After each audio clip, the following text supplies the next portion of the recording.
Bonjour, en attendant que ça commence, je vous montre mes deux petits matous. Ah merde, attends. Ouais bon. Je vous montre mes deux matous. Alors, hop, Quintus. Allez, mon petit vieux. Quintus qui dort paisiblement. Voilà. Hop, oh chouchou. Mon vieux Quintus qui a bientôt 20 ans. Et là, vous avez le jeune Oscar, âge inconnu. Ça va, Oscar? Là. Hop, tu dis bonjour aux gens? Tu dis bonjour aux gens de diabète félin? Hein? Voilà. Alors, ils sont les deux en rémission. Oscar depuis mai, hein, après avoir été diabétique pendant une bonne année, une année et demie. Et puis Quintus, alors lui, nous a fait une rémission express en 6 semaines. Et c'était fin 2017 et il est en rémission depuis début 2018. Voilà mon chouchou. Ok. Alors maintenant que les présentations sont faites, je vais passer à... Alors je suis désolée pour le pouce là, j'ai mis la caméra du faux côté du téléphone en fait. Donc excusez-moi aussi si je ne regarde pas la caméra, elle n'est pas à l'endroit où j'ai l'habitude. Donc, le but de ce live, c'est de faire une petite mise au point sur l'importance respective de l'insuline et de la nourriture, et aussi de quelle est notre philosophie, si vous voulez, ou notre approche dans ce groupe. Ça me paraissait nécessaire de le faire parce que... alors, je veux dire des choses comme ça. Dans ce groupe, ce groupe, il a été créé pour aider les gens à optimiser l'insulinothérapie de leur chat. Donc on part du principe que le diabète se traite avec l'insuline. Je rentrerai plus dans les détails après, mais pour nous la base c'est si un chat est diabétique, il faut lui donner de l'insuline. Et ça me paraissait nécessaire de faire cette petite mise au point parce que il y a comment dire, dans certains groupes de nutrition animale, aussi il y a certains vétérinaires nutritionnistes avec des sites et des livres qui veulent faire croire ou prétendent que le diabète c'est tout la faute de l'alimentation, ce qui n'est pas vrai, et qu'on pourrait soigner le diabète juste avec la nourriture, ce qui n'est pas vrai non plus, sauf quelques exceptions dont je vais vous parler. Voilà, donc ça me paraissait nécessaire de parler un petit peu de ces deux choses, l'insuline et la nourriture, et de comment on aborde ça dans le groupe. Alors, quelques explications préliminaires. Excusez-moi. Donc, le diabète, c'est dû au fait que le pancréas du chat, qui est un organe qui normalement produit l'insuline, n'en produit pas assez pour le chat. Donc, ça se traite, comme chez les humains d'ailleurs, en donnant de l'insuline extérieure au chat pour compenser celle qu'il n'arrive pas à produire. Le rôle de l'insuline, c'est d'aider les molécules de glucose à rentrer dans les cellules. Et une fois dans les cellules, ce glucose, il est utilisé comme carburant pour produire de l'énergie. Donc le glucose, c'est le sucre. Okay, donc le sucre, on en a besoin. Tout le monde a besoin de sucre pour tourner, sinon on crève. Voilà. Donc le sucre n'est pas non plus le diable dans cette histoire. Maintenant, le chat, il produit la plupart de son sucre à partir des protéines. C'est pour ça qu'on entend des fois dire, oui, le chat, il n'a pas besoin de glucides. Parce qu'effectivement, il métabolise, c'est un carnivore strict, donc il métabolise très bien les protéines, et il produit la majorité de son sucre à partir de ses protéines. Mais ça ne veut pas dire que si on lui donne du sucre, il ne peut pas le métaboliser ou qu'il ne sait pas quoi en faire. Okay, c'est juste que ce n'est pas absolument nécessaire pour lui. On pense que... on a calculé qu'un chat qui mangerait un régime genre chat pas domestiqué, ce qui déjà est un peu artificiel, hein, mais un chat qui mangerait les produits de sa chasse, il mange environ 10% de glucides. Okay, donc déjà, c'est pas zéro. Voilà, alors, donc, j'expliquais en gros ce que c'est le diabète. Le diabète, c'est le chat ne produit pas assez d'insuline, du coup, il n'arrive pas à faire rentrer le glucose dans ses cellules. Du coup, les cellules, elles n'ont pas d'énergie, elles crèvent de faim, et le glucose s'accumule dans le sucre, et c'est ça l'hyperglycémie qu'on constate. Pour soigner ça, eh ben, on donne de l'insuline, ça fait descendre la glycémie dans des meilleures valeurs.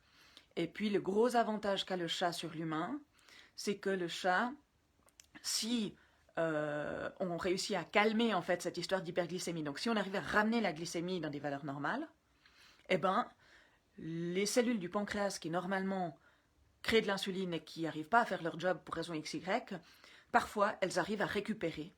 Et c'est là qu'on voit arriver une rémission. J'ai fait d'autres vidéos qui parlent de la rémission, donc je ne vais pas rentrer dans les détails, mais il y a vraiment un intérêt à faire baisser cette glycémie, et le meilleur moyen de faire ça, c'est l'insuline. Ok. Donc, comme je disais au début, ce groupe il a été créé pour aider les gens à mieux gérer le suivi et le dosage de l'insuline avec un suivi à domicile. Donc, pour les personnes qui regarderaient cette vidéo, qui auraient rejoint ce groupe dans l'espoir de trouver une alternative à l'insuline ou trouver un moyen de ne pas donner d'insuline, vous n'êtes pas dans le bon groupe pour ça. Ce n'est pas du tout une approche qu'on cautionne. C'est une approche qu'on considère comme dangereuse parce que finalement on prive un animal malade du seul soin, en fait du seul médicament, c'est pas vraiment un médicament, hein, c'est une hormone, mais du seul traitement qui est vraiment efficace. Et voilà, on ne rentre pas dans ce genre de démarche. Maintenant, quelques mots sur pourquoi cette idée, il y a cette idée qui flotte dans l'air que c'est la nourriture le problème. Et puis, j'ai effectivement constaté récemment que de plus en plus de personnes rejoignent ce groupe en cherchant des conseils sur la nourriture. Alors, c'est très bien, hein, il y a des tas de choses qu'on peut faire avec la nourriture. Et c'est quelque chose dont on parle dans le groupe, mais c'est pas prioritaire sur l'insuline. La priorité vraiment, c'est de mettre en place l'insuline, donc de commencer à faire des injections, d'apprendre à faire le suivi à domicile pour que le chat reste en sécurité et pour qu'on ait un dosage qui soit le meilleur possible. Et puis, si c'est pas très satisfaisant, on en arrive, etc., eh ben, on va s'intéresser à la nourriture. Et c'est clair qu'il y a des cas, alors c'est des cas qui sont pas courants, où si le chat avait, au moment de son diagnostic de diabète, un régime extrêmement riche en glucides, ok, et si le diabète il est récent, puis que on diminue dramatiquement la quantité de glucides dans la nourriture, des fois, ça suffit. Mais c'est des fois. Et dans les cas où ça suffit pas, ce qui est la majorité des cas, eh ben on a perdu 2, 3, des fois 4 semaines avant de commencer l'insuline. Et on sait que plus on commence rapidement l'insuline, plus les chances de rémission sont grandes. On a très régulièrement des chats dans le groupe qui entrent en rémission avec moins de 2 mois d'insuline. C'est le cas de Quintus, hein, là, le vieux, là. Le vieux pépé grabataire maintenant, mais qui était déjà plus ou moins considéré comme mourant et foutu à l'époque, hein, il a fait 6 semaines sous insuline. Mais on a commencé l'insuline le lendemain du jour du diagnostic. Si on avait passé 1 mois à essayer de changer son alimentation, même 2 semaines à essayer de changer son alimentation avant de commencer l'insuline, je pense qu'il ne serait plus là. Ok, donc c'est une approche que nous, dans le groupe, à laquelle on n'adhère pas. Maintenant, au-delà de ça, il y a d'autres communautés qui recommandent de changer d'abord l'alimentation et de commencer ensuite l'insuline. Donc c'est pas... Voilà. Mais nous, ici, on trouve que c'est vraiment très dommage de procéder comme ça parce qu'on perd du temps. Maintenant, il y a d'autres groupes, et justement, c'est quelques vétérinaires qui ont écrit des livres super anti-croquettes, super anti... genre toute la nourriture industrielle est en train de tuer nos animaux. Je caricature un petit peu, hein, mais on a quand même des mouvements un peu comme ça en ligne. Eh ben, le problème, c'est que si on pouvait gérer tous les diabètes en changeant la nourriture, croyez-moi, ça serait... Alors bien sûr, les gens qui préconisent ce genre d'approche disent « Nous, on sait, mais les autres veulent vous le cacher. » Mais bon, ça, des fois, ça, franchement, c'est limite un peu complotiste comme point de vue. Voilà. Donc, essayer de se passer d'insuline, changer la nourriture pour ne pas avoir à donner l'insuline, donner des hypoglycémies oraux au lieu de donner de l'insuline, ce ne sont pas des approches qu'on recommande dans le groupe, ce n'est pas des approches qu'on cautionne. Il y a des exceptions. Il y a effectivement, des fois, il y a des gens qui arrivent dans le groupe, ils avaient déjà changé la nourriture, ils surveillent la glycémie en attendant de commencer à faire des injections d'insuline et on voit qu'effectivement, il n'y a pas besoin de donner d'insuline. Ça peut arriver, mais c'est rare. Il y a aussi, quand même, plus que ce qu'on voudrait, il y a des faux diagnostics. Tous les vétérinaires ne font pas une fructosamine ou plusieurs mesures de glycémie avant de déclarer qu'un chat est diabétique. On a des fois des chats et ils vont chez le vétérinaire, on fait une mesure de glycémie et le vétérinaire dit « Ah, il est diabétique, donc on commence l'insuline ». Mais il ne l'était pas forcément. Et si on commence l'insuline comme ça, sans suivi à domicile, eh ben on se retrouve avec des hypoglycémies sur les bras, et puis on se retrouve effectivement dans des situations où bien on se dit « Ah ben je change la nourriture et ça a suffi ». Mais en fait, le diagnostic, c'était peut-être que le chat n'était pas diabétique au début. Okay.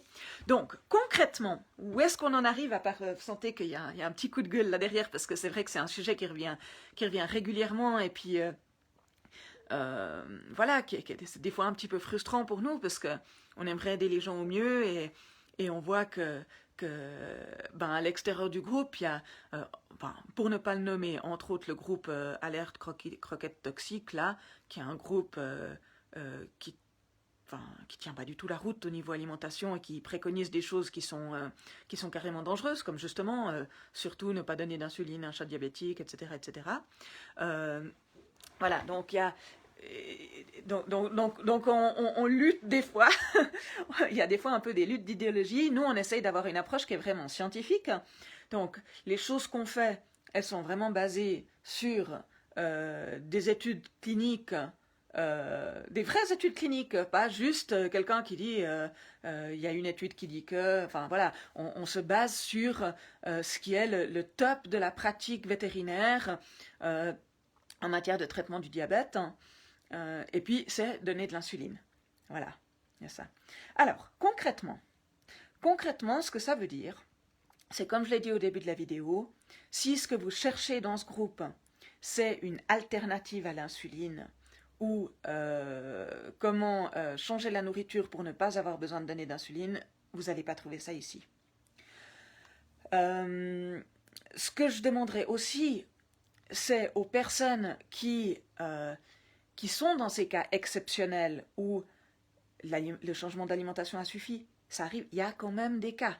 Okay, on ne recommande pas cette approche parce qu'elle fait plus de mal que de bien, mais si vous avez la chance que cette approche ait marché pour vous, si vous avez la chance que les hypoglycémies en fonctionnent pour votre chat, ce qu'on vous demande, c'est de ne pas,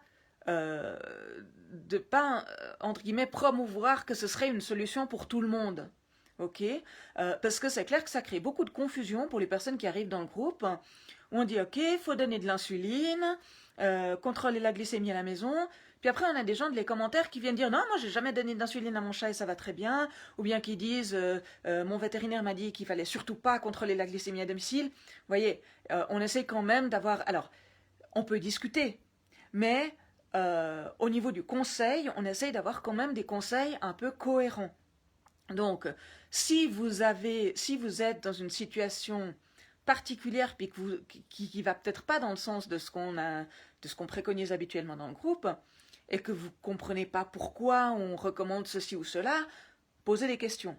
Ok, mais on aimerait éviter que quand une personne nouvellement arrivée dans le groupe demande par exemple directement un conseil alimentaire sans qu'on sache si son chat il est sous insuline, sans qu'on sache si la personne a de quoi contrôler la glycémie à la maison, éviter d'avoir 3 personnes qui viennent lui dire « Ah, moi j'ai donné ça ou ça comme aliment et j'ai pas eu besoin de donner d'insuline. » Parce que ce sont des cas particuliers.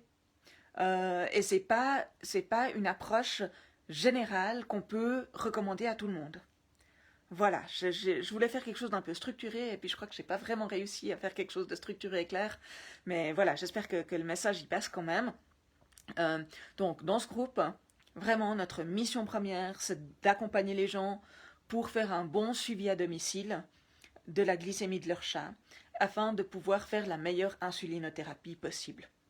Ensuite, dans un deuxième temps, c'est clair qu'on va regarder l'alimentation, donner une alimentation pour chat diabétique, ça aide à avoir une meilleure régulation.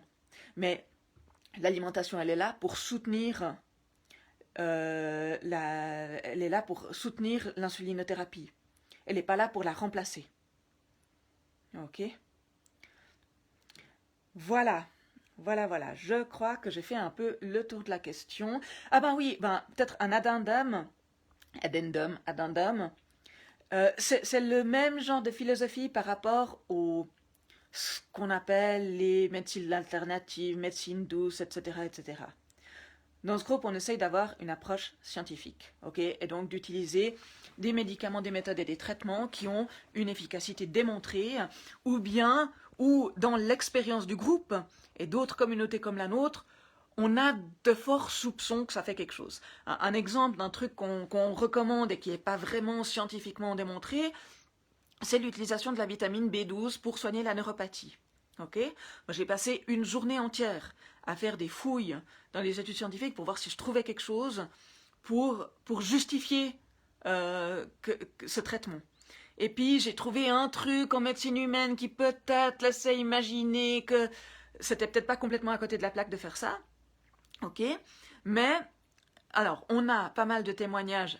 C'est des anecdotes, c'est pas des études, hein, c'est des témoignages individuels. Donc il faut faire très attention avec ça parce que on ne sait pas si c'est, on n'a pas de moyen de savoir si c'est vraiment ce qu'on croit qui a eu l'effet qu'on constate. Mais surtout, c'est quelque chose dont on sait que il n'y a pas de grand risque à le faire. Voilà. Et puis on a quand même de l'évidence anecdotique assez, voilà, ça semble quand même faire quelque chose. Donc on va dire, ok, si vous avez un chat diabétique qui a de la neuropathie, c'est clair que la chose qui va aider le plus, c'est de ramener sa glycémie dans des valeurs normales. Ok, donc ça c'est un truc, c'est démontré, on sait.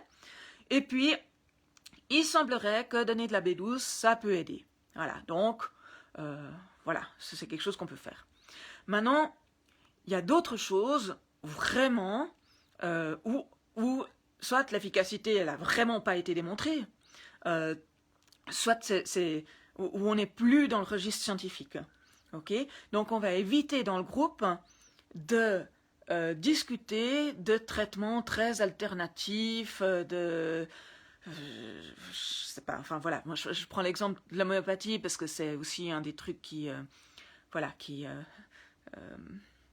que j'ai souvent à l'esprit. L'homéopathie, on a maintes et maintes fois échoué à démontrer que ça avait une efficacité propre. Alors oui, les gens qui en prennent disent ça marche, mais c'est souvent parce qu'on ne comprend pas ce que c'est l'effet placebo.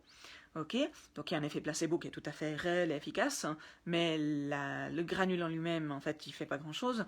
Donc, on va pas donner des conseils aux gens dans le groupe sur quoi faire en homéopathie pour le diabète. Ok, on donne de l'insuline. Après, si vous voulez avoir des conseils sur l'homéopathie et les médecines alternatives, il y a d'autres groupes pour ça. Mais ça ne va pas être celui-ci.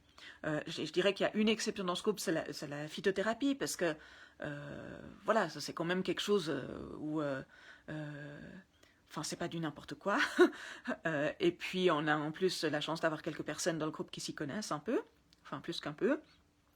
Donc voilà, donc ça c'est quelque chose dont on peut un peu parler, mais on va essayer de limiter les discussions à l'insulinothérapie, les tests, qu'est-ce qu'on donne à manger, comment on gère le quotidien avec un chat diabétique, comment on fait pour partir au week-end, comment on fait pour survivre à tout ça. Voilà. Je crois que j'ai fait le tour. J'ai déjà essayé de synthétiser pour clore une première fois. Je vais essayer de le faire une dernière fois. Donc, quand vous voyez des personnes arriver dans le groupe qui posent d'entrée des questions sur la nourriture, posez des questions pour savoir est-ce que cette personne elle donne de l'insuline, est-ce que cette personne elle contrôle la glycémie à domicile. Vous savez qu'on ne recommande pas de changer la nourriture sans contrôle de glycémie à domicile. Ça peut vraiment être dangereux. Il y a un danger mortel d'hypoglycémie. Avant de vous lancer tout de suite pour répondre aux questions de la personne en lui disant oui, moi je donne ci, moi je donne ça. Si vous avez la chance d'être un cas exceptionnel qui a eu justement une rémission du jour au lendemain, on a passé de 5 unités à 0 puis tout allait bien, ou vous n'avez pas eu besoin de donner d'insuline, ou vous donnez des hypoglycémiens et tout va bien, vous avez donné telle ou telle marque de nourriture et ça voilà. Alors, tant mieux si ça marchait pour vous, mais ayez conscience que c'est pas la règle générale et évitez d'amener ce témoignage en fait dans les commentaires pour les autres personnes. Et puis voilà, donc on se concentre sur l'insuline. D'abord l'insuline, le contrôle de glycémie à domicile, puis la nourriture si ce qu'on fait est pas satisfaisant. ce qu'on voit n'est pas satisfaisant. Voilà, merci de votre patience pour m'avoir écouté, même si ça partait un petit peu dans tous les sens. J'espère que cette vidéo clarifie la philosophie qu'on a dans le groupe et l'importance respective de l'insuline et de la nourriture. Voilà, un petit au revoir à Quintus qui dort confortable et un petit au revoir à Oscar qui dort que d'une oreille. Il y a un petit œil qui vient de s'ouvrir. Allez, au revoir, bonne fin de journée.